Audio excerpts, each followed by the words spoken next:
Hi అండి, అందరికీ నమస్కారం అండి. మేమైతే విజయవాడ వెళ్ళడానికి రైల్వే స్టేషన్కి అయితే వచ్చామండి. మా ఊర్లో ఉన్న రైల్వే స్టేషన్కి వచ్చాము. సాయంత్రం విజయవాడ ప్యాసింజర్కి అయితే వెళ్తున్నామండి మా అన్నయ్య వాళ్ళ ఇంటికి. అక్కడ బాబు ఎగ్జామ్ రాసి వచ్చిన తర్వాత కొంచెం రిలాక్స్గా ఉంటుంది. అమ్మవారి దర్శనం మొక్కు కూడా ఉంది, కొంచెం అలా వెళ్దామనేసి మా మా ఫ్యామిలీ తర్వాత అమ్మ కూడా వచ్చిందండి. మా నలుగురితో పాటు అమ్మ కూడా అన్నయ్య దగ్గరికి వస్తాను అనుకుని వచ్చింది. సాయంత్రం అయితే మేము ట్రైన్ కోసం వెయిట్ చేస్తున్నాము. ఇంకా నైట్ డ్రెస్ వేసుకుని సింపుల్గా రెడీ అయిపోయాము. ఇవన్నీ ఇంటికి వచ్చేసాము. ఇంకా పిల్లలతో అలా ఆడుకుంటున్నారు మా వాళ్ళు మా అన్నయ్య పిల్లలు వాళ్ళు ఆడుకుంటున్నారు. చాలా బాగా జర్నీ అయిందిలేండి. వేగంగా అంటే ఎక్కువ బోర్ కొట్టకుంటే వేగంగా వెళ్ళిపోయాము మేము. ఇంకా అన్నయ్య ఇల్లే అండి ఇది. సింపుల్గా పిల్లలు ఉంటారు కదా, కొంచెం సింపుల్గానే తీసుకున్నారు. ఎందుకంటే పిల్లలతో అవ్వదులండి, పెద్ద ఇల్లు అయినా సరే చేయలేరు. ఇంకా మా వదిన చాలా ఇబ్బందిగా అనిపిస్తుందిలేండి. బాగా అల్లరి పిల్లలు వాళ్ళైతే మాత్రం పేచి పెట్టేస్తారు. ఇంకా అమ్మవారి గుడికి అయితే మేము వెళ్ళిపోయామండి.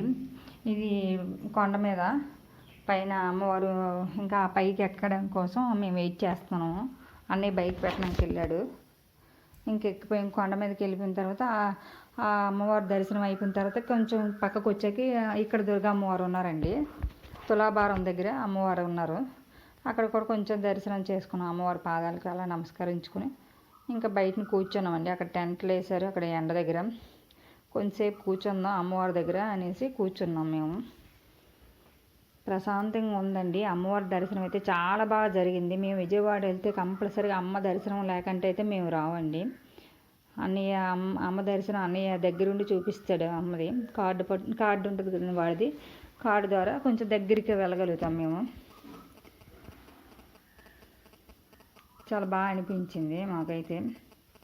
కొంచెం రిలాక్స్ అయ్యారులేండి పిల్లలు. కొంచెం ఎగ్జామ్స్ ఆడవిడ అంతా పోయిన తర్వాత కొంచెం ప్రశాంతంగా అయ్యింది.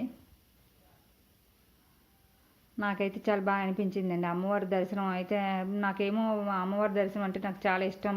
అంటే కొంచెం బాగా జరిగిందండి. మాకు ప్రశాంతంగా ఉంది. అన్నీ అమ్మే చూసుకుంటుంది అనేదేమో అంతే. చాలా బాగా జరిగింది. ప్లీజ్ సబ్స్క్రైబ్ చేయండి, లైక్ చేయండి, షేర్ చేయండి, కొంచెం ఎంకరేజ్ చేయండి.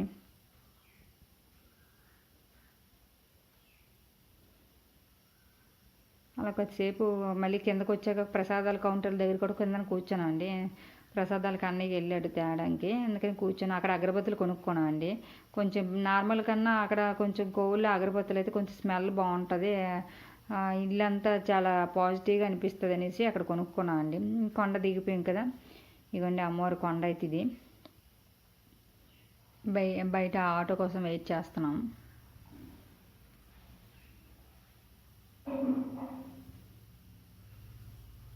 తర్వాత ఇంటికి వచ్చేసామండి. సాయంత్రం అయితే అన్నయ్య వాళ్ళ ఇంటికి కొంచెం నది దగ్గరే ఉంటుంది.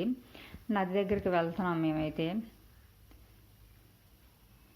ఇది ఒక చిన్న కాలం అండి. ఇది బ్రిడ్జ్, చిన్న బ్రిడ్జ్ అంటే ఒక కాలం, చిన్న కాలం వదులుతారు కదా, అదొక కాలం అండి.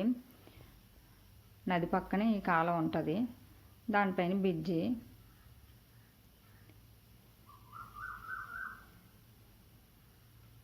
ఈ కాలం దాటితే నదేనండి. అన్నయ్య ఇంటికి చాలా దగ్గరలేండి. వాళ్ళైతే డైలీ వెళ్తున్నట్టుగా ఉంటారు. ఆ నది దగ్గరే చిన్న శివలింగం ఉందండి. ఈ శివాలయం, చిన్న శివాలయము. ఆ పక్కనే దుర్గమ్మవారి గుడి కూడా ఉందండి. అక్కడ ఒక అమ్మవారి గుడి, అదండి అమ్మవారు కూడా దుర్గమ్మవారి గుడి. ప్రశాంతంగా ఉందండి గుడి. సాయంత్రం కదా చాలా చల్లగా అనిపించింది. వేసవికాలం చల్లని గాలి, ప్రశాంతంగా ఉంది. అసలు నది దగ్గర నుంచి రావాలనిపించలేదండి. ఎంతసేపు ఉండాలి అనిపించింది మాకైతే ప్రశాంతంగా. మా వాళ్ళు ఇంకా సాయంత్రం ఇంకా నదిలో స్నానం చేస్తాం అనుకుని దిగారు. అన్నయ్య పిల్లలైతే వాళ్ళకి వచ్చండి నది, అది ఈత నేర్పిస్తున్నాడు అన్నయ్య పిల్లలకి స్విమ్మింగ్. కాకపోతే మా వాళ్ళకి రాదులేండి. ఫస్ట్ టైం కదా దూకి అలా స్నానం చేయమని కూడా మనీకి అయితే అమ్మ స్నానం చేయంటే అమ్మ నాకు భయం వేస్తుందమ్మా. వాళ్ళు చూడరు ఎలా చేస్తున్నారంటే వాళ్ళకి అలవాటు అయిపోయింది, నాకు అవ్వలేదు అని భయపడిపోతున్నారు. నిత్య అయితే వాళ్ళ అన్నయ్యని పట్టుకొని వదలలేదు అసలు. నిత్య అయితే నన్ను లోపల తీసుకెళ్ళకరా, నాకు భయం అనుకొని. వాళ్ళ పిల్లలకి బెల్ట్ మొలక కంట ఒక బెల్ట్ ఉంటుంది అతను కదండి, అది కట్టారు. వాళ్ళు స్నానం నీట్గానే చేస్తారు, బాగానే ఈదుతున్నారు. కానీ మా వాళ్ళు మాత్రం ఆ బెల్ట్లు ఇచ్చినా సరే భయపడిపోయారు. పాపం పట్టుకొని వదలలేదు, నాన్ని మొలగనివ్వలేదు, ఇది మొలగలేదు. వద్దురా అని ప్లీజ్ రా అనుకొని ఆడైతే ఇంకా భయపెట్టేవాడు దాన్ని. అయితే నేను ముంచేస్తాను, లోపలికి తీసుకెళ్ళి అక్కడ నేను వదిలేస్తాను అనేసి. మావాడు చూడండి, ఈవిడ చూడండి, మేనల్లుడు చూడండి, లోపలికి ఎలా పెట్టి వదిలేసి ఉండిపోతున్నాడే.